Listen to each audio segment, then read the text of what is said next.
the book of Romans, chapter 13 and verse 11. And that knowing the time, that now it is high time to awake out of sleep, for now is our salvation nearer than when we believed.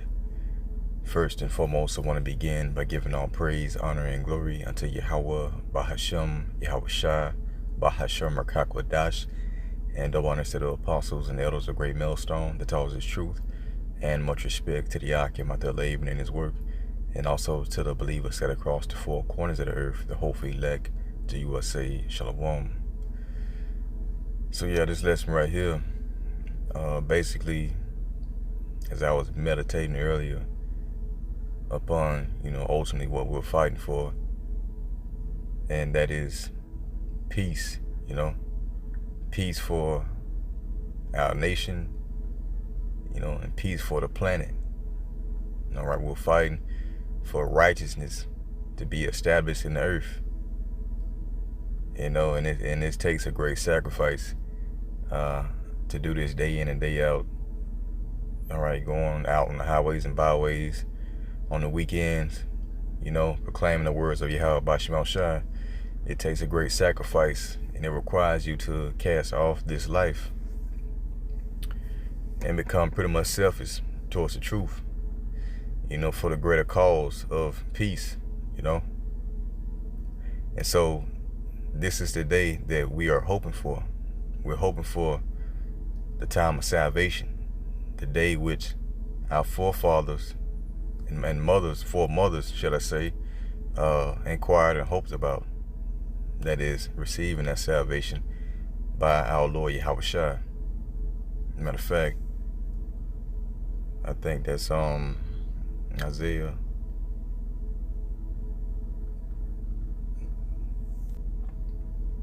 All right, Isaiah 25, and we start at verse 7.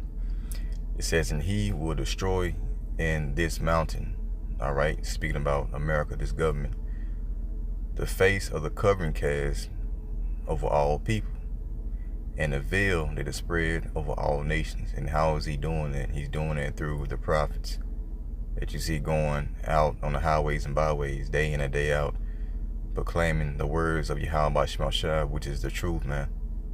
All right, he's taking off that veil of deception by Esau Edom, and he has been overcome by the truth. So verse 8, it says he will swallow up death in victory. Okay, and the Lord Yahweh Bashim Shai will wipe away tears from off all faces, speaking about the Israelites, the elect. And the rebuke of his people shall he take away from off all the earth, for the Lord Yahweh hath spoken it. And it shall be said in that day, lo, this is our power. We have waited for him, and he will save us. This is the Lord Yahweh Bashim Shai. We have waited for him. We will be glad and rejoice in his salvation. Okay, so like I was just saying before, this is the time that we're waiting for. And so in between that time, we're going to catch holy hell trying to get to that salvation, as written in Acts 14 and 22, through much tribulation shall we enter into the kingdom. All right, and so the ultimate battle is between, ourselves dealing with this flesh, and Esau Edom, the adversary, Satan. Okay, and everything that is in line with Satan. So it's a hell of a battle, but we thank Yahweh Bashim Shai for giving us the spirit to continue and doing what we're doing, because we're not going to be in this sorrowful state for long, because being in these mortal bodies, okay, causes you to dwell upon many things, because we're mortal. We have to be changed. So what is it? Wisdom of Solomon. Yep, Wisdom of Solomon 9 and verse 13. For what man is he that can know the counsel of the Most High, or who can think what the will of the Lord is? For the thoughts of mortal men are miserable, and our devices are but uncertain. For the corruptible body presseth down the soul, and the earthly tabernacle weighed down the mind that museth upon many things. So being in these chains of darkness, this flesh, us being subject to sin, you know, constantly going off and doing this and doing that, it weighs down upon the body. All right, our devices are not certain, but they are uncertain. Okay, we don't know if we coming or going, man, you know, and we just want to be at peace. And this is all because of sin, you know. Any kind of mental chastisement that we go through is because of sin, no matter how it comes at you, you know. So let's go to Ecclesiasticus, or Sirach 40 and verse 1. It says, great travail is created for every man, and an heavy yoke is upon the sons of Adam. From the day that they go out of the mother's womb to the day that they return to the mother of all things, their imagination of things to come and the day of death trouble their thoughts and cause fear of heart. From him that sitteth on a throne of glory unto him that is humbled in earth and ashes. From him that weareth purple and a crown unto him that is clothed with a linen frock. Wrath and envy, trouble and unquietness, fear of death, anger and strife, and in the time of rest upon his bed his night's sleep do change his knowledge. A little or nothing is his rest, and afterward he is in his sleep, as in a day of keeping watch, trouble in the vision of his heart, as if he were escaped out of a battle. When all is safe, he awaketh, and marveleth that the fear was nothing. Such things happen unto all flesh, both man and beast, and that is sevenfold more upon sinners. See that? So the things that we go through mentally, the worry, the fear, okay, the mental torment, is all because of sin. Going all the way back from Adam, okay?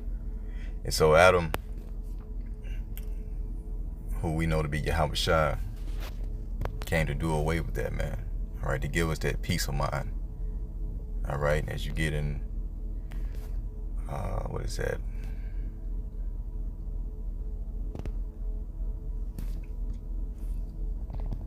First Corinthians 15 and 26. It says the last enemy that shall be destroyed is death. Okay, we know that death came into the world by the way of the serpent. Okay, the same spirit that's in Esau today. And so he's going to be swallowed up in victory, along with death, period. All right, these chains of darkness, this flesh. Okay, 27. For he hath put all things under his feet. The Most High has put everything under Yahushua's feet. But when he saith all things are put under him, it is manifest that he is accepted, which did put all things under him. All right, and so Yahushua has the keys to hell and death. He has the keys to life, man. All right, everything is given to Yahushua, and he wants to give us that same glory.